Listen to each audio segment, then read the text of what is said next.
शंकरं शंकराचार्यं केशवं बादरायणं शोत्रभाष्यकृतौ वन्दे भगवन्तौ पुनः ईश्वरो गुरुरात्मेति मूर्तिभेदविभागिनी व्योमवद्व्याप्तदेहाय दक्षिणामूर्तये नमः अखण्डमण्डलाकारं व्याप्तं येन चराचरं तदपदं दर्शितं येन तस्मै श्रीगुरुवे नमः अज्ञानतिमिरान्धस्य ज्ञानाञ्जनशलाकया चक्षुरुन्मीलितं येन तस्मै श्रीगुरुवे नमः गुरुर्ब्रह्मा गुरुर्विष्णु गुरुर्देवो महेश्वरः गुरुः साक्षात् परं ब्रह्म तस्मै श्रीगुरुवे नमः त्वमेव माता च पिता त्वमेव बन्धुः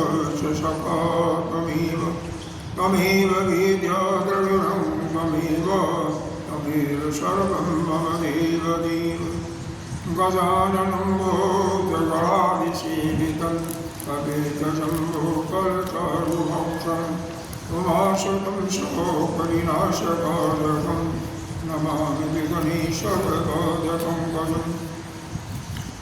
अनंत श्री विभूषित 1008 पंचायती महानिर्वाणी अखाड़ा के वरिष्ठ स्वर्गीय ब्रह्मिष्ठ महामंडलेश्वरी उत्तर प्रदेश समाज के अध्यक्ष श्री सदगुरुदेव भगवान के चरणों में कोटि कोटि नमन बंदन। यहाँ के पीठाधीशक 1008 महानिर्वाणी अखाड़ा के वरिष्ठतम आचार्य श्रोतीय ब्रह्मिष्ठ एवं राजस्थान के राजगुरु श्री स्वामी श्री विश्वपानंद भारती जी के चरणों में कोटि कोटि नमन बंदन। यहाँ पे आराधनी संतजन भक्तजन मातृशक्ति शरीर के अंतःकरण में विराजमान और इसको परमात्मा को नमन करती हैं। आइए नौवीं काल का पढ़ते हैं जो कल चल रहा था। सांसिधिकी स्वाभाविकी सहजाय कृता चया प्रकृति शेति विज्ञेया स्वभावं न जहाति। यहाँ पर 4 प्रकार का विशेषता बताया गया है। सांसिधिकी स्वभाव, दूसरा है स्वाभाविकी, तीसरा है सहजा और चौथा है अकृता। यह प्रकृति के 4 विशेषताएं बताई गई हैं। यह चारों विशेषताओं में कोई भी देखो इसमें क्या है, शास्त्र की जो कल बता दिया गया था विशेष रूप से यह योगी लोग ही साधना करके प्राप्त करते हैं, जिसमें अष्टसिद्धि 9 निधियाँ इत्यादि आती हैं। स्वभाव की, यह स्वभाव से होता है, जैसे अग्नि की उष्णता है, जल का स्वभाव शीतल है। सहजा, यह जन्म के साथ उत्पन्न होती है, जैसे पक्षी के बच्चे होते हैं, जन्म लेते ही वो आकाश में गमन करने लगते हैं। और केशुआ जो है जन्म लेते ही उसका बच्चा सीधे पानी की तरफ भागता है, यह सहजा इसको कहती हैं। और कृताचार्य, चौथी प्रकृति यह स्वभाव है, इसका विशेषता अकृता, जो बिना किसी कर्म के किए हुए उत्पन्न होती है, अर्थात स्वभाव की और इसमें कोई खास अंतर नहीं है। यह ऐसी प्रकृति स इति विज्ञेया, तो क्या स्वभाव न जहाती जा, इसका जो स्वभाव होता है जहाती, उसको वह नहीं छोड़ती, उसको वह नहीं जानती, ऐसा ही कहा जाता है, ऐसा ही जानना चाहिए। कि यह चार प्रकार की जो प्रकृतियाँ हैं, सांस्कृतिक हो यानी योगियों द्वारा प्रयत्न करके प्राप्त की गई हो, या स्वभाव से हो, जैसे अग्नि की उष्णता, जल की शीतलता, या जन्म के समय से वह स्वभाव उत्पन्न हो जाता है, सहजा जिसको कहते हैं, और कृता बिना किए हुए, बिना उत्पन्न किए हुए, कुछ किए हुए मिल जाता है। यह चारों प्रकार की जो प्रकृति है अपने स्वभाव को नहीं छोड़ती है, यानी स्वभाव की विपरीत दिशा में नहीं जाती, ऐसा ही मानना चाहिए। अभी इसका भाष्य देखते हैं। सम्यक् सिद्ध संसिद्धि तत्र भवा सांसिद्धि यथा योगिनां सिद्धानां अणिमा आदि ऐश्वर्य प्राप्ति प्रकृति। कह रहे हैं सम्यक रूप से यानी ठीक ठीक रूप से साधना करके जो सिद्धियां प्राप्त की जाती हैं उसी का नाम है सांसिद्धि। जैसे योगी लोग अणिमा आदि सिद्धियों की प्राप्ति साधना के द्वारा प्राप्त करते हैं, उनकी वही प्रकृति है। सा भूत भविष्यत काले कालयोः अपि योगिनां न विपरीयते तथैव सा।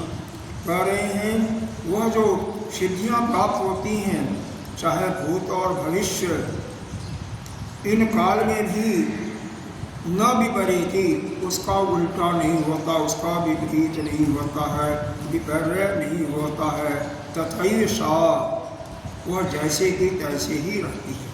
यानी एक बार जब सिद्धि प्राप्त हो जाती है, तात्पर्य है कि उसमें कोई फिर परिवर्तन नहीं होता है। तथा स्वभाव की, अब स्वभाव की का डेफिनेशन दे रहे हैं। ऊपर 4-5 पंक्तियों में संसिद्धि की बताया है, अब स्वभाव की का देखिए। तथा स्वभाव की द्रव्य स्वभावतः एवं यथा अग्नि आदीनाम उष्ण प्रकाश प्रकाशादि लक्षणा। जैसे अग्नि आदि में जल ले लीजिए, जल की शीतलता है, अग्नि की उष्णता है, तो यहाँ पर अग्नि की उष्णता और प्रकाश आदि लक्षण है, तो उसी प्रकार से इसमें कोई परिवर्तन नहीं होता है। उसी प्रकार से यह स्वभाव की जो प्रकृति होती है अपने स्वभाव को नहीं छोड़ती है। साप न कालांतरे, उसका भी कालांतर में भी कोई व्यभिचारण नहीं होता है, और देशांतर में भी कोई व्यभिचार नहीं होता। मतलब समय के अंतराल में भी और एक देश से दूसरे जाने के देश में भी कोई परिवर्तन उसमें नहीं होता है। तथा सहजा आत्मना सहैव जाता यथा पक्ष आदि नाम आकाश गमनादि लक्षण। कैसे होता है, अब सहजा प्रकृति के लिए बता रहे हैं।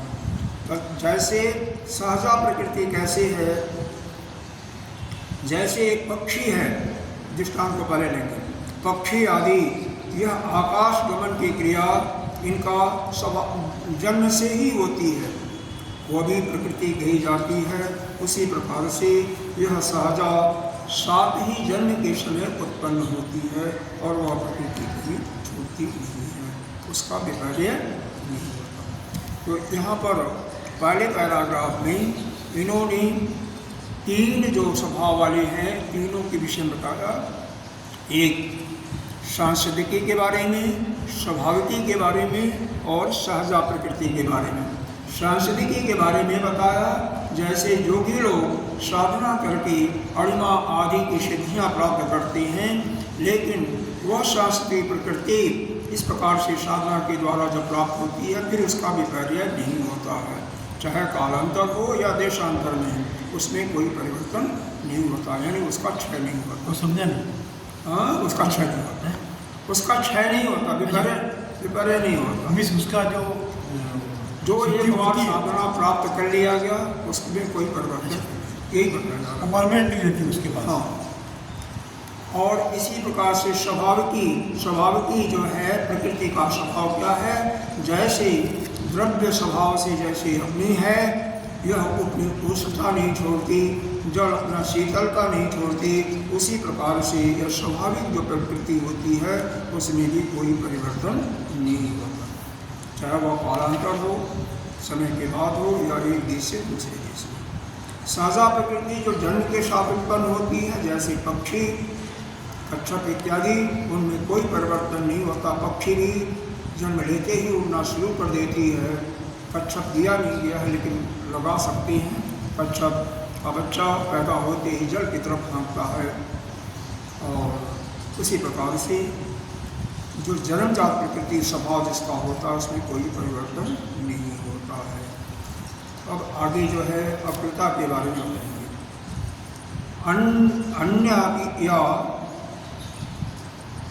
कश्चित अकृता केनचित् न कृता यथापां निम्न देश गमन आदि लक्षणा। इसमें क्या बता रहे हैं, और भी जो कोई अकृता बिना किसी कार्य के द्वारा जो मिलती है, केनचित् जैसे, यथ आपाम जैसे जल का स्वभाव क्या है, निम्न देश की तरफ गमन करना, ऊपर से नीचे की तरफ गमन करना। अन्य व्यापी तथा इसके सिवा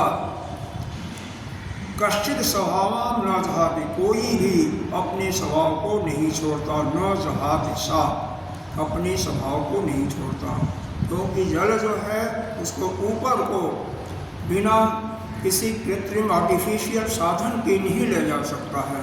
कहीं भी छोड़ोगे तो जहाँ ढलान होगा उसी तरफ हो जाएगा। हाँ, फोर्सफुल्ली उसको ऊपर ले जा सकते हो, तो फोर्स की बात तो अलग है, लेकिन स्वभाव से अपने स्वभाव को वह नहीं छोड़ता है। मिथ्या कल्पना की हुई विज्ञेया लोके मिथ्या कल्पितेषु। देखो यहाँ पर अगर वैसे ध्यान दें तो अगर थोड़ा सा कोई रूप जानता है तो सप्तमी का चल रहा है। देखो, मिथ्या कल्पितेषु लौकिकेषु अपि वस्तुषु, तो तीनों एक साथ आएंगे। ऐसा जहाँ पर एक ही विभक्ति प्रयोग में होती है तो तीनों साथ साथ उसके अर्थ को लेते हैं। अगर मिथ्या कल्पना की हुई वस्तुओं में, व्यवहारिक वस्तुओं में प्रकृति न अन्यथा भवति, प्रकृति जो है वो अपने स्वभाव को अन्यथा नहीं होती है।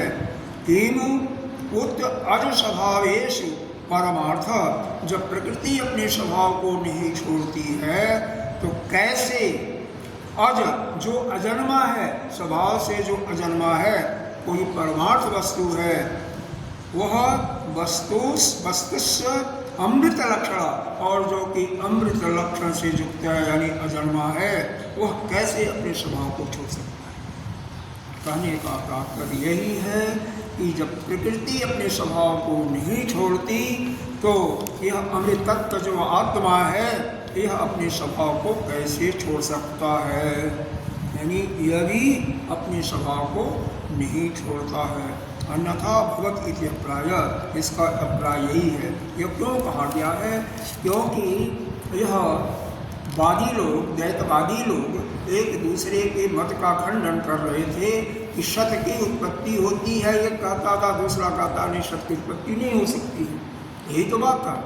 और दूसरा कहता है कि असत की उत्पत्ति नहीं हो सकती है, असत से उत्पत्ति होती है, तो पहले वाला कहता है असत की उत्पत्ति नहीं हो सकती है। तो उसी को पुष्ट करने के लिए जो पहले जो कारिका में आया था कि यह दोनों का जो एक दूसरे पर कटाक्ष करके एक दूसरे के मतों का खंडन किए थे।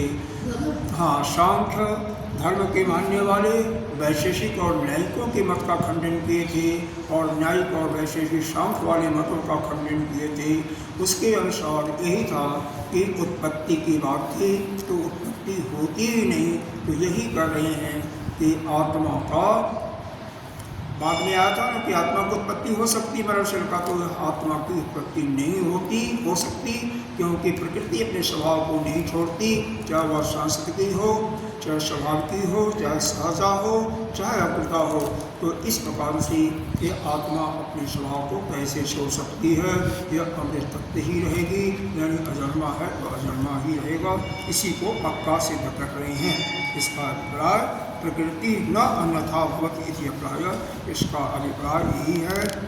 तो इसका पूरे का नवीकरण का अर्थ आपका यही हो गया कि जिस प्रकार से प्रकृति अपने स्वभाव को नहीं छोड़ती है, चाहे वह सांस्कृतिक जोखिम द्वारा प्राप्त की गई हो, या स्वभाव की हो, या सहजा हो। जैसे जन्म लेने वाले पक्षी जन्म से उड़ना शुरू कर देते हैं, या अकृता हो, पानी ऊपर से नीचे जाती है। तो कोई भी हो वह अपने स्वभाव से विपरीत नहीं चलता। तो यह आत्मा भी जो अजन्मा है, अमृत तत्व है, वह अपने स्वभाव को कैसे छोड़ सकता है? अर्थात इसका रिजल्ट क्या निकला, फल क्या निकला कि यह जो दैतवादी हैं उनका सिद्धांत एक दूसरे का खंडन किए वह बिल्कुल सत्य है, यानी अद्वैत ही मत सत्य है। यही सिद्ध होता है, क्योंकि अमृत तत्व स्वरूप का जो आत्मा है यानी जीव है, उसकी मृत्यु नहीं होती, वह अजन्मा है और अजन्मा ही रहेगा। इसी को सिद्ध किया पूरे में। अब दूसरी कारिका के साथ में कुछ यहाँ पर संगति दे रहे हैं। तो जीव को यदि हम मानते हैं कि जरा और मरण से मतलब दोष क्या है, अगर जीव यह मान लें कि उसमें बुढ़ापा होता है और मृत्यु होती है तो उसमें दोष क्या है? देखो, अब आप सोचते होंगे, मन में आता है, हमारे तो आता है, आपके मन में आता है कि नहीं आता है, कि बुढ़ापा तो हमें देखने में आता है, अवस्था का परिवर्तन तो आता है। तो लेकिन अगर बहुत विचार करें तो वास्तव में जो अवस्था का परिवर्तन हमें दिखाई देता है, इसको खड़ दोष भी कहते हैं। अस्ति भांति जायते वर्धते अपरमण्यते पक्षीयते और विनश्यते। तो यह दोष ये शरीर में होता है। यह जो अपना अपा है, आत्मा यानी जीव आत्मा भी, इसमें कोई दोष नहीं होता, इसमें कोई बुढ़ापा नहीं आता। यह तो वैसे इसमें कुछ नहीं होता। हमें प्रतीति होती है, इसलिए प्रतीति होती है कि शरीर को हम मान लेते हैं कि हम यही हैं, और शरीर से हम आगे बढ़ने की कोशिश भी करते हैं, लेकिन वह निकल जाता है, वह वही ध्यान चला जाता है। नहीं तो वास्तव में भगवान के किसी फोटो को देखें, किसी कहीं भी उनके दाढ़ी मोछ आई हुई है क्या? दाढ़ी मोछ कहीं आई है? कहीं दाढ़ी पकी हुई दिखाई देती है? नहीं दिखाई देती। तो जैसे है वैसे ही। उसी प्रकार से यह जीव भी जैसे है वैसे ही है, न तो पैदा हुआ न तो बच्चा हुआ। भगवान को तो बच्चा दिखाया गया है कन्हैया वगैरह को, और न तो वृद्धा होता है, एक जैसे ही है। जैसे भी है मतलब जीव जो है अनादि काल से, जैसे ब्रह्म अनादि काल से चला आ रहा, तो कल तो बताया था सर, अनादि काल से उसमें आया था, गीता जी में आया था। गीता जी में भी यही चल रहा, 13वां अध्याय ज्ञान का ही प्रश्न है, तो सुंदर। तो उसमें आया था कि शक्तिमान अपने शक्तिमान शक्ति के शक्तिमान है तो शक्ति है। तो जब शक्तिमान है तो शक्ति के रूप में यह विभिन्न जीव दिखाई दे रहे हैं। ये जीव जो है शक्ति के रूप में है, जैसे बिजली और यह बल्ब इत्यादि दिखाई देते हैं। तो यह जो जीव जो है कब आया? जैसे शक्तिमान आया तो शक्ति उसी समय उत्पन्न हुआ ना। जैसे बिजली आई शक्ति उसी समय हो जाती है ना। बिजली जैसे अपने बिजली घर में उत्पन्न होती है, जहाँ बनाई जाती है, तो शक्ति वहीं पर उत्पन्न हो जाती है, उसमें देर नहीं लगती है। उसी प्रकार से यह शक्तिमान यानी उस ब्रह्म को लेंगे तो वह शक्ति तो चैतन्य तो वहीं पर हो जाता है। तो जब विभिन्न घटकों में आत्मा के रूप में विभिन्न जीवों में प्रसारित होती है तो वह तो वहीं से शुरू होती है। इसका मतलब यह विभिन्न जीवों के अंदर जो वह चैतन्यता आती है वह भी जब से शक्तिमान चला तभी से है। इसका मतलब यह जीवात्मा भी अनादिकाल से चला आ रहा है, यह बीच में कभी उत्पन्न नहीं होता न कभी एक सरकार रहता है मीन्स बचपन में और बुढ़ापे में। बचपन शरीर का है, यही तो पता है जाना। मतलब यह शरीर का बचपन है। शरीर एक बार पैदा होता है पिंड के रूप में, धीरे धीरे बढ़ता है, फिर इसका अवस्था परिवर्तन होता है, फिर क्षीण होता है, फिर मर जाता है। शरीर की होती है। और लेकिन यह जीव जो है चूँकि जीव है ही नहीं है, यह हमने एक मान लिया कि उस आत्मा का एक प्रतिबिंब है, तो आत्मा जो हमेशा एक रस रखता है। तो इसका मतलब जीव भी एक रस ही है, उसमें कोई परिवर्तन नहीं है। जैसे शक्तिमान और शक्ति के रूप में कहा जाता है, एक ही रस उपाधि के कारण। हाँ, उपाधि के कारण उपाधि है। हाँ, हम उपाधि मानते हैं ना, हम पुरुष हैं, हम स्त्री हैं, हम ब्राह्मण हैं, हम क्षत्रिय हैं, हम ब्रह्मचारी हैं, हम सन्यासी, ये सब उपाधियों को हटा दीजिए तो बस आप सिर्फ आप एक हो, वही चैतन्य स्वरूप हो, नित्य बुद्ध मुक्त शुद्ध मुक्त हो और कुछ नहीं हो। चलिए, तो यहाँ पर क्या बताया जा रहा है, ये संगति क्या दे रहे हैं। किंग विषय पुनः स प्रकृति जस्य अन्यथा भाववाद भी कल्पते। कल्पते के बाद कामा आना चाहिए। कल्पनायां वा को दोषः इति आह। देखो यहाँ पर शब्द क्या है, इति आह। आह माने कहना। क्या कह रहे हैं, कौन कह रहा है, हाँ, बाद भी आह, बाद भी आह। तो यहाँ पर यह कह रहे हैं कि अन्यथा भाव वादी, जैसे कि ये वादी लोग द्वैतवादी लोग कल्पना करते हैं। क्या कल्पना, तो कल्पना करते हैं तो प्रकृति के अन्य भाव का, यानी प्रकृति के भाव में जो परिवर्तन होने की जो है वादी लोग कल्पना करते हैं, उनका विषय क्या है, वह विषय क्या है, और कल्पना में आम को दोष है, और उस कल्पना में दोष क्या है, नहीं समझना। प्रकृति जस्या, देखो जत और तत्, यदि जहाँ पर जत आएगा तो तहाँ पर तत् आएगा। तो जत और तत् के ही से जत से ही जस्या हुआ है खष्टी में जा कर के, और वहीं पर तत् के लिए यहाँ पर कुछ और दिया होगा, अभी देखते हैं। तस्य आना चाहिए, कहीं तस्य आना चाहिए, नहीं आएगा तो अपनी तरफ से लगाना पड़ेगा। जैसे प्रकृति जो है अन्य भाव को, जो उसका स्वभाव है उससे अन्य भाव को नहीं प्राप्त होती है, लेकिन वादियों के अनुसार प्रकृति अपने भाव से विपरीत दिशा में जाती है। क्यों, यही तो कहते हैं ना, आत्मा का जन्म होता है, जीव का जन्म उन्होंने किया था ना, तो उसी को यह कह रहे हैं, उसकी वह कल्पना करते हैं। तो इसका मतलब जिस चीज़ का वह कल्पना करते हैं, तो प्रकृति का विषय क्या है, और वह जो कल्पना करते हैं कि यह इसका जन्म होता है इस जीव का, उसका उसमें उस कल्पना में दोष क्या है, तो यह दोष क्या है और उस कल्पना का विषय क्या है, इसको लेकर के यह 10वीं कार्य का प्रारंभ की जा रही है। किंग विषय, पहले ही आ गया विषय क्या है, किस चीज़ का विषय, प्रकृति जस्य अन्यथा भाव, प्रकृति, और कौन करता है, यह बाद भी आह, यह बाद भी आह।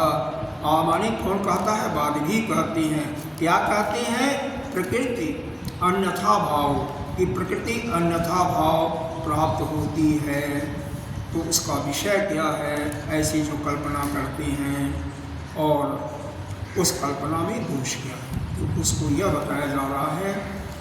कर्ता पढ़ते हैं। जरा मरण निर्मुक्ता, जन्म मरण निर्मुक्ता, सर्वे धर्मा स्वभावतः, सर्वे धर्मो स्वभावतः, जरा मरण इच्छन्तः जन्म मरण इच्छन्ता चरन्ते तन्मनीषया चरन्ते तन्मनीषया जरा मरण निर्मुक्ता जरा मरण निमुक्ता सर्वे धर्मा स्वभावतः सर्वे धर्मा समयुक्ता जरा मरण इच्छन्तः जरा मरण इच्छन्ता चरन्ते तन्मनीषया।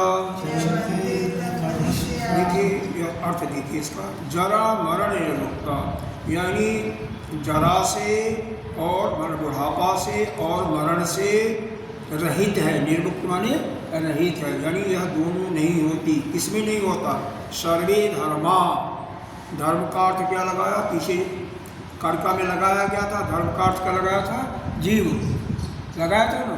भाव धर्म अर्थ लगाया था जीव। तो सभी धर्मों का सभी प्राणियों में जितने भी जीव हैं स्वभावतः उनके अंदर न तो बुढ़ापा आता है न तो मृत्यु है, यानी बुढ़ापा जरा मरण से दोनों से वह रहित है। पहली पंक्ति का अर्थ सभी जीव, धर्मा का मतलब वह जीव है यानी आत्मा, जिसको आप जीवात्मा मानते हो, वह स्वभाव से ही जन्म और मरण से रहित है, निर्मुक्त है। लेकिन अगली लाइन में देखिए, जरा मरण इच्छन्तः तन्मनीषया। तन, हाँ, ये जस का अर्थ जो आया था ना, पहले जस आया था ना, वहाँ का तन यहाँ पर आएगा, तन मनीषा। जो मनीषी जो या वैसा जो विचार करते हैं कि जरा मरण की जो विचार करते हैं, चौवंते वो गिर जाते हैं, अपने पद से गिर जाते हैं। चौवंत का मतलब होता है गिरना। तो वह विचार से क्यों गिरते हैं? अपने स्वभाव से जो क्यों? वह जो यह कहते हैं कि विचार के कारण वह स्वभाव से च्युत होते हैं, जो यह जरा मरण को स्वीकार करते हैं। तो जरा मरण नहीं होता है, जीव जरा मरण से रहित है। लेकिन वादी लोग जो जरा मरण को कल्पना करते हैं, वह इसके कल्पना करने का जो विचार है, उसी के कारण वह स्वभाव से च्युत हो जाती है। समझ में आ रहा नहीं आ रहा? मतलब जीव जितने भी हैं वह जरा मरण से रहित है। लेकिन जो बागी लोग एक शाम के और न्यायिक इत्यादि हैं, जो जरा मरण की इच्छा करते, तन मनुष्य जो ऐसा विचार करके या कल्पना करते हैं, वह अपने स्वभाव से क्या होता है? चरंती, गिर जाती है। क्या गिरते हैं? आगे इसका इच्छा से जन्म होता है, इच्छा से मृत्यु होता है। हाँ, इच्छा से मान सकते हैं, क्योंकि वास्तव में हम मुक्त तो है ही है, हम बंधे थोड़ी हैं। हम तो एक भ्रमवश पड़े हुए हैं कि हम बंधे हुए हैं, बंधन में हैं, लेकिन वास्तव में हम तो मुक्त ही हैं। हमें बाधा कौन है? बाधा किसी ने नहीं है, लेकिन हमने मान लिया है कि नहीं, हम बंधे हुए हैं, हम तो पाप और पुण्य के घेरे में हैं, हम जैसा करते हैं। हालांकि कर्म का सिद्धांत है, अटल है, यह भी बात है, लेकिन जो परमात्मा को ही, उनको ही स्वीकार कर लिया, परमात्मा का ही आश्रय ले लिया, उसके लिए क्या कुछ नहीं है ना। अब लेकिन हम वहाँ तक नहीं जा पाते हैं। परमात्मा की ध्यान भी करते हैं, पूजा करते हैं, तो 10 मिनट के लिए क्या बात छुट्टी, बाकी समय संसार में चले जाते हैं। और संसार में रहते हुए भी अगर हम परमात्मा का ही चिंतन करते हैं, 12वें अध्याय में क्या बताया है? भगवान ने 4 विकल्पों को दिया हुआ है। क्या पाला? मयि एव मन अधस्त मयि बुद्धि निवेश मयि एव अतोर्ध्वं न संशय। मन और बुद्धि को हे अर्जुन तुम मेरे को दे दो, तुम्हारी ऊर्ध्वगति होगी, कोई शंका नहीं है। तो मान लीजिए आप प्रश्न करते हैं, मन तो मेरे पास है, मैं कैसे दे दूँ भगवान को बुद्धि को? तो क्या कहते हैं? अभ्यास जोगे नहीं व माम इच्छा प्राप्त धनंजय। हे धनंजय, अभ्यास योग से मेरे को प्राप्त करने की कोशिश करो। अभ्यास योग क्या? वही नाम का, मंत्र का बारंबार सुमिरन करना और संसार से वैराग्य लेने जाना। फिर अगर कहा कि भाई हम अभ्यास भी नहीं कर सकते, तो क्या करो? तो मत कर्म परमो भव, जो भी कर्म करो मेरे लिए ही करो, भोजन बनाओ तो मेरे लिए करो, ऑफिस में जाओ कार्य कर रहे हो तो मैं अपने परमात्मा के लिए काम कर रहे हैं। जितने भी कार्य का संपादन आप 24 घंटे में कर रहे हो तो अपने परमात्मा के लिए। स्नान करने जा रहे हो तो हमारे अंदर जो परमात्मा है वो हम उसको स्नान कराने के लिए जा रहे हैं। तो सब कुछ उस परमात्मा के लिए। अगर कोई कहता है कि मैं तो आलसी हूँ, मैं अपने नहीं काम करता, तुम्हारे लिए कैसे काम करूँगा, तो वहाँ पर परमात्मा क्या कहती हैं भगवान, सर्वकर्म फलः त्याग, सभी जितने भी कर्म करते हो फल को मेरे को दे दो। ततो कर्तु यथात्मान, ततः कर्तु यथात्मान है। इंद्रियों को बस में, कंडीशन है, इंद्रियों को बस में करते हुए सभी कर्म के फलों को मुझे। विपरीत सवाल पूछूं? विपरीत सवाल। हाँ, कि कर्म और फल दोनों में क्या? हाँ, कोई यह प्रकृति का एक अटूट नियम है कि कर्म करोगे तो फल उसका जरूर मिलेगा। तो कोई भी कर्म करोगे तो फल उसका अवश्य मिलेगा, लेकिन कर्म का फल अनित्य होता है, वह हमेशा के लिए नहीं रहता है। आज होगा, कुछ समय के बाद वह नष्ट हो जाएगा, कुछ भी करोगे। इसीलिए कई लोग सोचते हैं, कई लोग कहते हैं कि हम सत्संग के लिए क्यों जाऊं या अमुक कार्य क्यों करूं, हमें परमात्मा का नाम क्यों लूं, उससे हमें क्या मिलेगा। अरे नाम लोगे या सत्संग में आओगे तुम्हें फल मिलेगा, फल को समझाने वाला कोई नहीं है ना। जो तुम हमेशा सुखी और दुखी होते हो, इससे मुक्त हो जाओगे ना। अगर साधना जैसे बताया जाता है वैसे करोगे तो कम से कम तुम आत्यांतिक शक्ति तुम्हें प्राप्ति होगी, कभी दुख नहीं होगा, आत्यांतिक दुख की निवृत्ति होगी। जो भी जन्म मरण के बंधन से छूट जाएगा। अरे कीड़े मकोड़े कितने जोड़ियों में, लाखों जोड़ियों में उत्पन्न होते, 84 लाख जोड़ियाँ बताई गई हैं, 84 लाख जोड़ियाँ। तो किस किस जोड़ी में हम जाते हैं कुछ पता तो नहीं है हमें, और ना हम उसका अनुमान कर पाते हैं, क्योंकि पीछे की घटनाएं हमें याद नहीं होती। तो कम से कम अनुमान प्रमाण के द्वारा जैसा शास्त्रों में वर्णन है उस पर विश्वास करके हम अपने को हमेशा हमेशा के लिए आनंद में रहना चाहें तो अपने स्वरूप का बोध होना चाहिए। तो अपने स्वरूप का बोध केवल साधना और सत्संग के माध्यम से है, और कहीं कोई माध्यम नहीं है। यह सत्य अखंड भक्ति जैसा परमात्मा ने खुद बताया। तो भाई करना तो पड़ेगा, मिलता है, बहुत कुछ मिलता है, लेकिन उसको कोई भुना सके तो भुना ले, नहीं तो नहीं। अदृश्य होता है। हाँ, अदृश्य होता है। अदृश्य, हाँ अदृश्य होता नहीं है, हमें अदृश्य मालूम लगता है, अदृश्य नहीं है, फल तो निश्चित है। आइए इसका अर्थ देखते हैं। जो अर्थ कारिका का अर्थ समझ में आ गया, कारिका का अर्थ, 10वीं कारिका का अर्थ समझ में आ गया कि जितने भी जीव हैं सभी जीव जन्म मरण से रहित हैं। लेकिन जो वादी लोग ऐसा विचार करके कि जन्म मरण की इच्छा करते हैं कि जीव जन्मता और मरता है, वह अपने स्वभाव से च्युत हो जाते हैं, स्वभाव से गिर जाते हैं। अब इसी का भाष्य देखिए, जन्म मरण निर्मुक्ता, इसका अर्थ दिया है। जन्म, जो पहला शब्द है जन्म मरण निर्मुक्ता, बहुत आसान है, मुश्किल नहीं है। थोड़ा सा एक एक शब्दों को निशान लगाते हुए या हाईलाइट करते हुए चलेंगे नहीं तो अर्थ अपने आप निकल जाता है। तो क्या है, जन्म मरण आदि सर्व विक्रय वर्जिता इति अर्थ। इसका मतलब है कि जन्म मरण आदि, आदि का मतलब जो 6 विकार कहे गए हैं शरीर में, 6 विकार कौन हैं? अस्ति भाति जायते, अस्ति जायते वर्धते अपरमेते अपक्षीयते और विनश्यति। यह 6 विकार सीधे समझो। एक बार पिंड आया, बच्चा गर्भ में आया, फिर बाहर आया, 2 हो गया, बढ़ना शुरू हुआ 3, अवस्था का परिवर्तन 4, और उसमें बाद में जब एक जवानी से बुढ़ापा आना शुरू हुआ तो छेड़ता हुआ 5वां हो गया, और अंतिम में नष्ट। तो यह 6 विकार जो हैं सर्व विक्रय वर्जिता।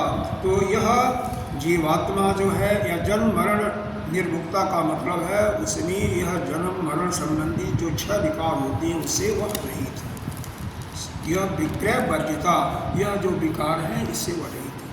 अगला देखिए के कह रहा है कौन से, कौन है ऐसा, तो करें सर्वे धर्मा सभी जीव सर्व आत्मना। अब सर्वे धर्म आया ना ऊपर देखो पंक्ति में देखो, कारका में देखो, कारका में सर्वे धर्म आया ना, पहले लाइन निशान लगाओ, जरा मरण निर्मुक्ता के बाद सर्वे धर्म आया ना, तो उसका अर्थ देते हैं सर्व आत्मन, सारे आत्मा, सभी जीवात्मा। समझ में आ रहा, बहुत सीधा साधा है। थोड़ा सा अगर ध्यान दोगे तो सब यह भाष्य कुछ नहीं है बल्कि उसी का ऊपर का नीचे है। कहीं कलिश शब्द होता है ना वो मंत्रों में तो होता है, जैसे 12 मंत्र इसी के हैं तो उसमें बहुत भाष्य गंभीर है कहीं कहीं, तो वहाँ पर तो है, लेकिन यहाँ पर तो कारिका का भाष्य बहुत सक्षम है। अब इसके बाद आगे स्वभावता का देखो, स्वभावता का दिया प्रकृतिता, प्रकृति का जो स्वरूप है उसी को स्वभाव का दिया गया। सब आ रहा है ना, दिखाई दे रहा है ना, मिल रहा है ना, बस वही। अब फिर देखो अब स्वभाव के बारे में और दिखाया, एवं स्वभाव संतो धर्म जरण मरण इक्षन्तः,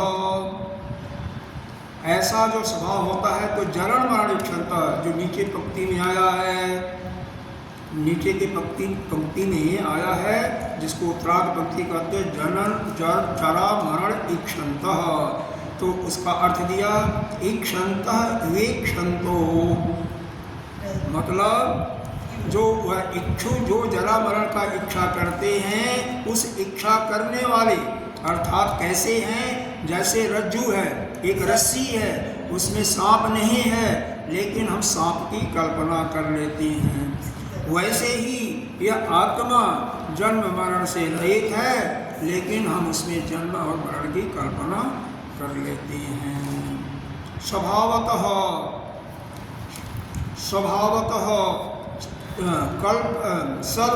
सर्वम आत्मनि कल्पयन्ति चलन्ते स्वभावतः चलन्ति इति अर्थः, मतलब जरा मरण की जो कल्पना करने वाले जीव हैं उसका जो चिंतन करते हैं, उसका जो विचार करते हैं, वह जन्म मरण के चिंता से भावित होने के कारण वह अपने स्वभाव से विचलित हो जाते हैं।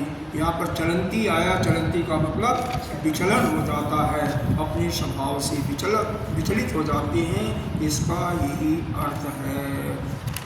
जन्म मरण चिंतायाम, यह जन्म मरण यह दोष युक्त जो चिंता है, इसका मतलब ऊपर की पंक्ति में आया था कि बागी लोगों का क्या दोष है, कल्पना का क्या दोष है, तो वही दोष है कि जन्म मरण का यह जो कल्पना करते हैं कि जन्म मरण की जो कल्पना करते हैं जो कि जिसका जन्म मरण है ही नहीं है, मतलब आत्मा का जन्म मरण नहीं है, लेकिन उसकी जो कल्पना कर लेते हैं कि जन्म मरण से युक्त है, तो वह स्वभाव से गिर जाते हैं, वह दूषित होकर के अपने स्वभाव से गिर विचलित हो जाते हैं। चलंती चलना नहीं होता है, एक गंवारू शब्द है चलंती, देहात में बोलते हैं चल रहे हो, चलना, वह चल रहा है, जाना कहते हैं गम के अर्थ में, संस्कृति शब्द में वह जाता है, और हमारे तरफ बोलते हैं वह चल रहा है, बिच्छू जा रहा है, चल रहा है, तो वही को यहाँ पर है। लेकिन चलंती इति अर्थ स्वभाव से वह जो है च्युत हो जाते हैं, यानी विचलित हो जाते हैं। डामाडोल भी कर सकते हैं, दिशा कोई तो यहाँ का पूरे इस कारका का भाष्य ही आया कि जन्म मरण जरा मरण निर्मुक्त, जरा मरण से जो रहित हैं, कौन है, सभी धर्मा, सभी जीवात्मा जो है जन्म मरण से रहित हैं, वह स्वभाव से ही रहते हैं। लेकिन जो जन्म मरण की इच्छा करते हैं, ऐसा विचार करने वाले, वह स्वभाव से अपने स्वभाव से नीचे गिर जाते हैं, और उसी को भाष्य में जो परिभाषित किया है वही उसका अर्थ, क्योंकि भाष्य में अलग नहीं है। अब फिर संगत देते हैं, कथम सजाति वादिभि सांख्य अनुपन्नम उच्चत इतिहास वैशेषिक। वैशेषिक ऐसा क्या कहते हैं कि वैशेषिक नीचे से आएगा वैशेषिक इतिहास। वैशेषिक कहते हैं, क्या कहते हैं कि सजातिवादी, जातिवादी क्या हुआ, सत्यजातिवादी का मतलब क्या हुआ, सत्यजातवादी। सत्य कौन कहता है, यह सांख्य मत को मानने वाले कहते हैं सत्य की उत्पत्ति होती है। यहाँ से समझना पड़ेगा, सत्य जाति, सत्य का जन्म होता है। तो सत्य क्या है, जो विद्यमान है। सत्य क्या मतलब है, जो विद्यमान है। तो वह कौन कहता है, पीछे की पंक्ति याद करोगे, पीछे की कार्य का तो मालूम होगा, वह सांख्यवादी लोग कहते हैं। तो सांख्यवादी जो सत्य वस्तु की उत्पत्ति मानते हैं वो कौन है, वह सांख्य की, आगे स्पष्ट लिख रहा हुआ है, सांख्य की अनुपन्नन उच्चत, उनका जो यह मानना है वह असंगत है, वो ठीक नहीं है। यह ऐसा वैशेषिक वाले बताते हैं, वैशेषिक मत को मानते हैं। वह कहते हैं कि सांख्य जो सत्य वस्तु की उत्पत्ति मानते हैं वह उनका कहना यह ठीक नहीं है, उनका विचार असंगत है। कैसे, कैसे के लिए यह 11वीं कार्य का देंगे, कैसे असंगत है। कारणम जस्य वै कार्यम, कारणं यस्य वै कार्यं, कारणम तस्य जायते, कारणं तस्य जायते, जायमानं कथम अजम, जायमानं कथम अजम्, भिन्नं नित्यं कथं च तत्, भिन्नं नित्यं कथं च तत्। कारणं यस्य वै कार्यं, कारणं यस्य वै कार्यं, कारणं तस्य जायते, कारणं तस्य जायते, जायमानं कथम् अजं, जायमानं कथं अजम्, भिन्नं नित्यं कथं च तत्। भिन्नं नित्यं कथं च तत्। देखो, उस सांख्य मत वाले क्या मानते हैं, कारणम जस वही कारण, कारण और कार्य एक ही है। कारणम जस्य, जस्य कारणम वही कार्य, कारण ही कार्य है, जो कि हमेशा यह असंभव है। क्योंकि कारण जो है अजन्मा होता है और कारण से ही कार्य की उत्पत्ति होती है, कारण से ही कार्य की उत्पत्ति होती है। तो अगर यह मान लें कि कारण और कार्य एक ही है तो कारण कैसे उत्पन्न होगा, पहली लाइन का अर्थ ही है कि उनके मत में सांख्य दर्शनवादी यह मानते हैं कि कारण ही कार्य है, कारणम जस्य वै कारण, कारण ही कार्य है। तो उनके सिद्धांत के अनुसार क्या, कारणम तस्य जायते, कारण भी उत्पन्न होता है। यही दोष है, बहुत दोष है कि कारण और कार्य एक ही है। और इसी सिद्धांत पर जितने भी दर्शन है कि कार्य कारण से ही उत्पन्न होता है। अब जैसे कारण क्या है, कार्य क्या है, आपका शरीर है। कारण क्या है, शरीर का कारण क्या है, यह पंचमहाभूत है, पंचमहाभूत से बना हुआ है। तो दोनों को आप एक नहीं मान सकते हो ना, कारण अलग है और कार्य अलग है, हमेशा अलग होता है। कारण तो अज्ञानता से नहीं, यहाँ पर अज्ञानता का शब्द नहीं है। यहाँ पर तो कोई भी कार्य होता है, इस चाहे लौकिक दृष्टि में ले लें, चाहे आध्यात्मिक दृष्टि में ले लें, हर एक कार्य का एक कारण होता है। हर एक जितने भी कार्य हम संपादित करते हैं उसका कोई न कोई एक हेतु होता है। जैसे यहाँ से आप घर जा रहे हैं तो उसका हेतु है।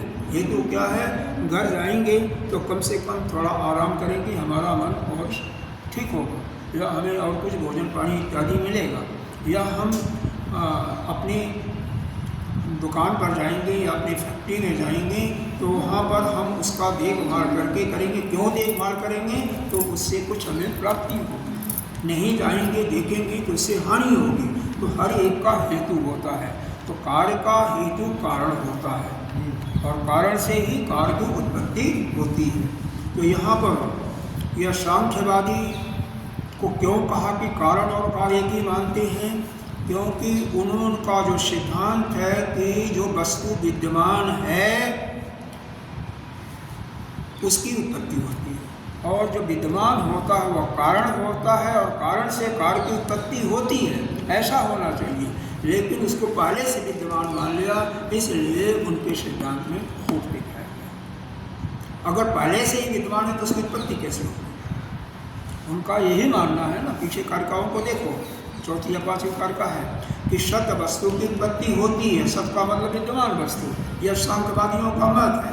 तो सांख्यवादी जब यह कहते हैं कि सत वस्तु की उत्पत्ति होती है, यानी जो मौजूद है, विद्यमान है, उसी की उत्पत्ति होती है, इसका मतलब कारण और कार्य एक ही हो गया, बस सीधी बात है। तो इसी मत का खंडन किया जा रहा है कि उनका यह कहना है कि कार्य और कारण एक ही है। कारण तस् जाते, तो यह कारण कैसे उत्पन्न हो सकता है?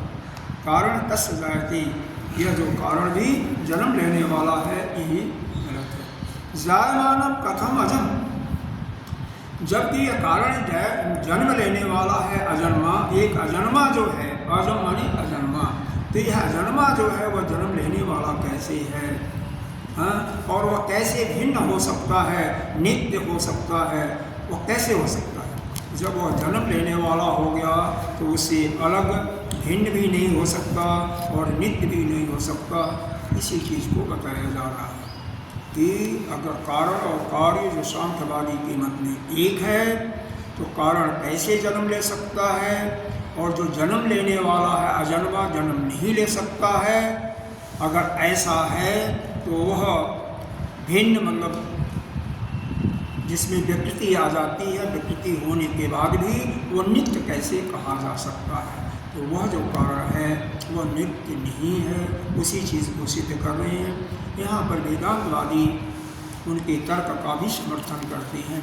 जब सांख्यवादी वैशेषिक मतों का न्याय मतों का खंडन करेंगे तो भी हम क्या कहते हैं, ठीक ही है।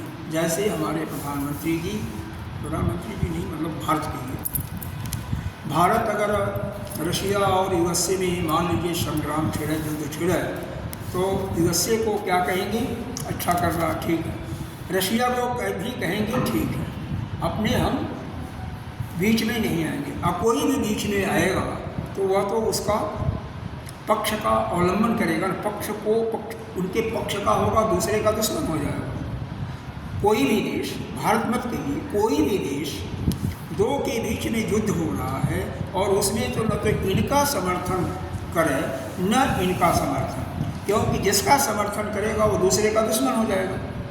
तो हम बिल्कुल अलग बैठ करके इतना ही कह सकते हैं, वह जो कर रहे हैं वो भी ठीक कर रहे हैं और यह जो कर रहे हैं यह भी ठीक कर रहे हैं। तो उसका मतलब ये है कि जो जन्मा और अजन्मा का डिफरेंस जो रहेगा वो परमानेंट रहेगा, परमानेंट है। और क्या है? और क्या, जो जन्म लेने वाला है वह अमृत तत्व नहीं हो सकता है। सवाल ये, जो जन्म लेता है जिसमें विकृति आती है वह आत्मा नहीं हो सकता है। ये सब आत्मा के बारे में हो रहा है कि आत्मा, अगर कोई कहता है कि जन्म लेने वाला है या आत्मा के अंदर किसी प्रकार का विचार होता, विकृति होती है, तो वह आत्मा नहीं है। तो अजन्मा कैसे हो सकता है? वह अमृतत्व कैसे हो सकता है?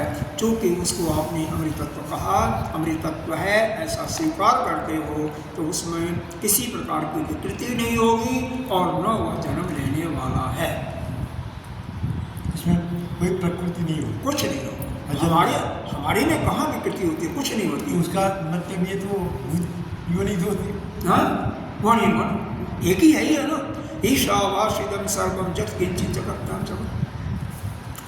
देखो, ईशावास उपनिषद जो पहली बार आपको पढ़ाया जाता है, पहली मंत्र का पहली ही लाइन है ईशावास। हाँ, सत्यम, हाँ, ईशावासिदम सर्वम जत किंचित जगत। इस जगत में जो कुछ है, वस्तु है, माइक है, आप हैं, हम हैं, चींटी मकोड़े जितने भी हैं, या अमुक देश है, सब कुछ वही है, उसके अलावा कुछ ही नहीं है। बस उन्हें बता दिया गया सबका अर्थ, लेकिन हमारे पढ़ने नहीं आता ना। क्यों? हम मान रखे हैं कि भाई हम अलग हैं, हम दिखाई देता है, तो वो धीरे धीरे जाएगा सुनते सुनते। इसीलिए एक नहीं 10 उपनिषद सुनो, भास के साथ सुनो। यह भी नहीं आता है तो आपको बताया गया था कि वो ब्रह्मसूत्र के कम से कम 4 अध्याय 4 प्रकरण सुनो, और वो भी नहीं आता तो भास के साथ सुनो, शंकर भास के साथ। शंकर भास के साथ नहीं आता समझ में तो भामती बहुत प्रसिद्ध भाष्य है जो बनारस के मंडन मिश्र ने लिखा था। अगर वो भी नहीं होता तो फिर क्या, मंडन मिश्र कहते हैं कौन लिखा था, अच्छा वो भी नहीं होता तो कल्पतरु का करो, वो भी भाष्य है। तो नाना प्रकार के भाष्यों को करते हुए भी और वो भी नहीं समझ में आता तो फिर पुराण समझो, पुराण पढ़ो। तो पुराणों में कथानक के द्वारा, कहानी के माध्यम से उसको अच्छी तरह से एक को स्पष्ट करते हैं। इसीलिए तो सारे पुराणों की महिमा है। 18 पुराण हैं हमारे 18, लेकिन थोड़ा सा यह है कि एक पुराण में एक को बड़ा बताया, दूसरे को वहाँ पर भ्रम आ जाता है और हमें भ्रम में डाल देते हैं, बस इतना ही है। अगर उसको भ्रमित न कोई हो तो सबसे अच्छा समझने के लिए आइए भाषा देखते हैं। अभी है 10 मिनट समाप्त हो जाएगा। कारणम, अब देखो जब इसका अगर अन्वय करोगे तो जस्य कारणम वही कार्य, एक एक शब्द को छोड़ दो तो आएगा। जो जिसका कारण है, कारण जस्य जिसका जो कारण है वही कार्य, यानी कार्य का ही कारण। कारण किसका है, जिसका कारण है, यानी कारण से जो होता वही कार्य है, कारण से जो उत्पन्न होता वही कार्य है।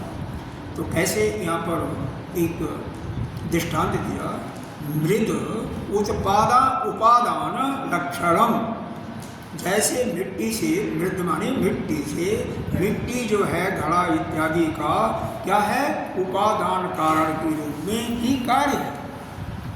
उसी प्रकार से जिसका जो कारण है वही कार्य है। कारणम इव कार्य कारेण परिणमते जस्य वादिनः इति अर्थना, यानी जो वादी लोग हैं, द्वैतवादी लोगों के मत में क्या है, कार्य कारण परिणमते, कार्य ही कारण के रूप में परिणित हो रहा है। मत में कारण ही कार्य के रूप में परिणित हो रहा है। उनके सिद्धांत के अनुसार क्या हुआ, तस्य अजम इव एव, उनके अनुसार ये जो अजन्मा है, जो जन्म नहीं लेता है, कौन, यह सत प्रधान कहते हैं। इसी प्रकृति को प्रधान भी कहते हैं सांख्य दर्शन में, इसको कहीं प्रकृति कहते हैं, कहीं प्रधान कहते हैं। तो सत प्रधान आदि कारणम, यह जो भी प्रकृति या प्रधान आदि कारण है, महत्व आदि कार्य रूपेण जायता इति अर्थ, वो भी जो है महत्त्व की प्रकृति से महत्त्व की उत्पत्ति होती है, प्रकृति से ही।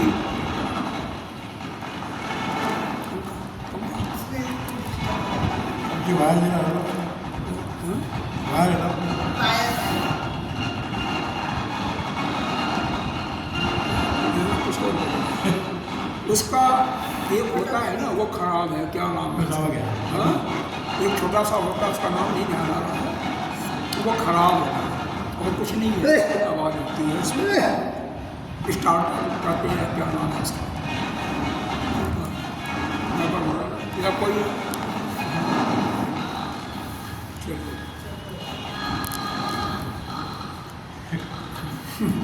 हो गया, उसका भी शांत हो गया।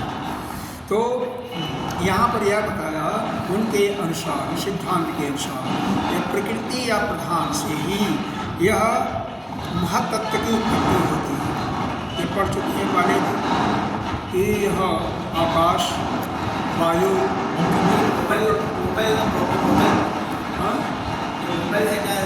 नहीं मोबाइल में कोई पंखा बंद करो ना, पंखा बंद करो, पंखा बंद कर दो। अरे महाराज पंखा बंद करो, सब ठीक हो जाएगा। पंखा खराब हो चुका है, इसको चलाना ठीक नहीं है, पंखा बंद करो।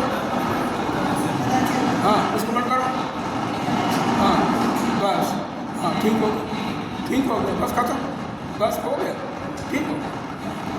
देखो हमेशा मूल कारण जानो, मूल कारण है, कहीं से कोई चीज़ प्रॉब्लम कैसे शांत हो जाए,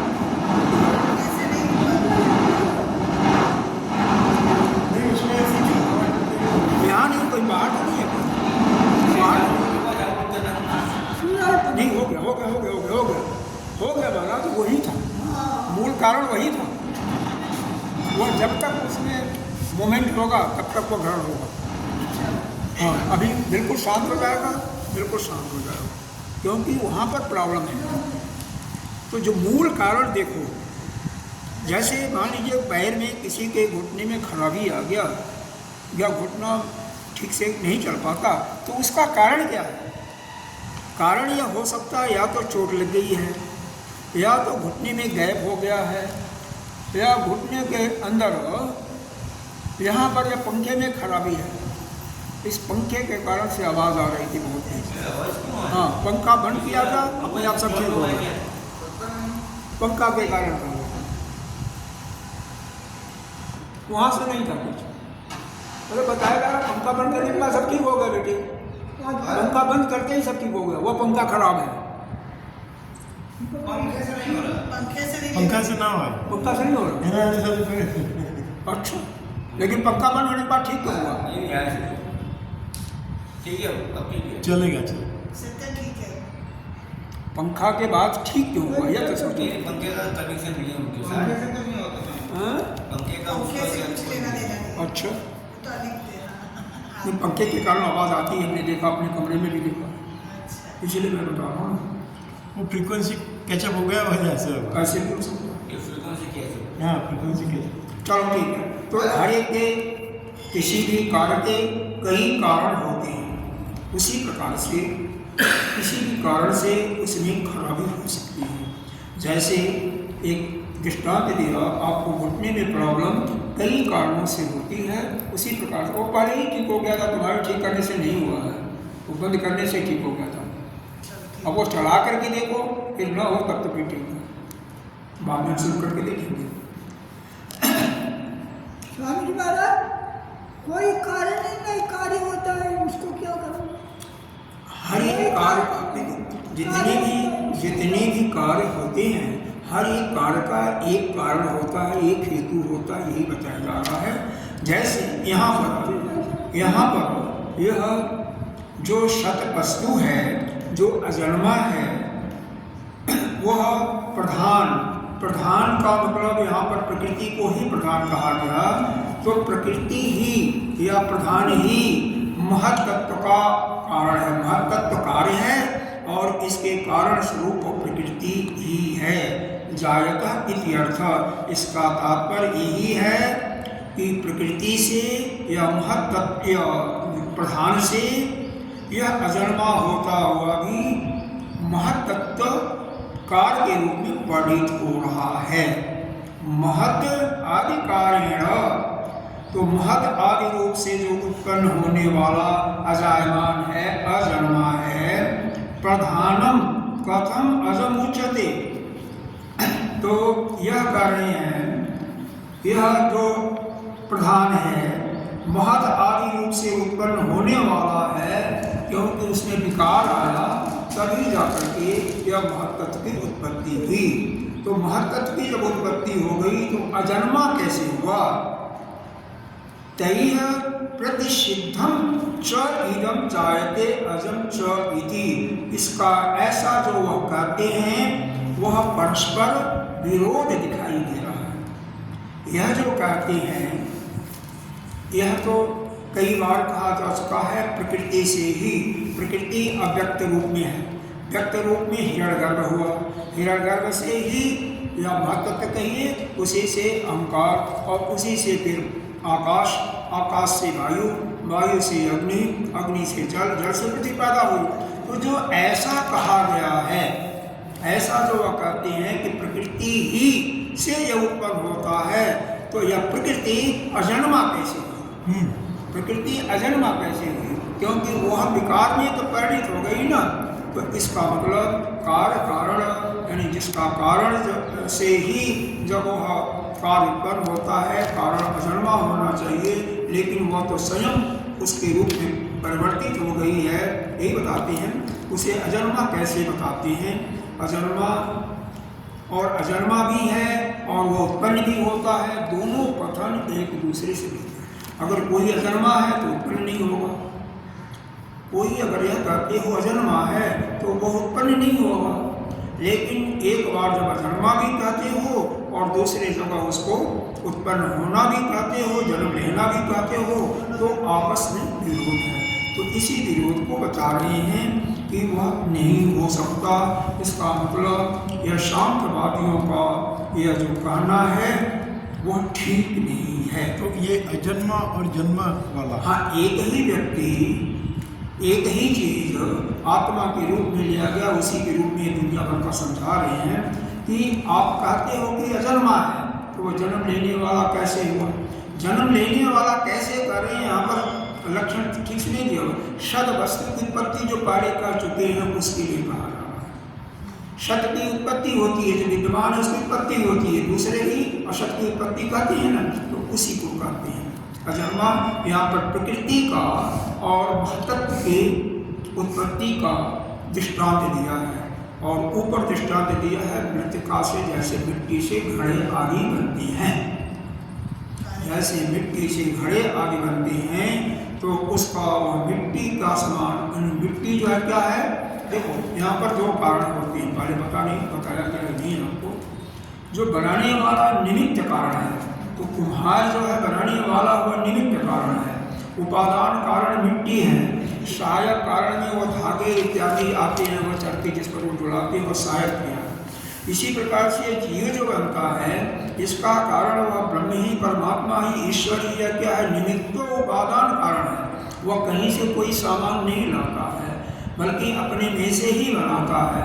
जैसे मकड़ी जो है जाला बनाती है, हाँ, फिर यह कहते हैं मकड़ी तो जाला बनाती है, फिर वैसा नहीं है, तेरे उपनिषद में आया ऐसा। फिर कैसे है?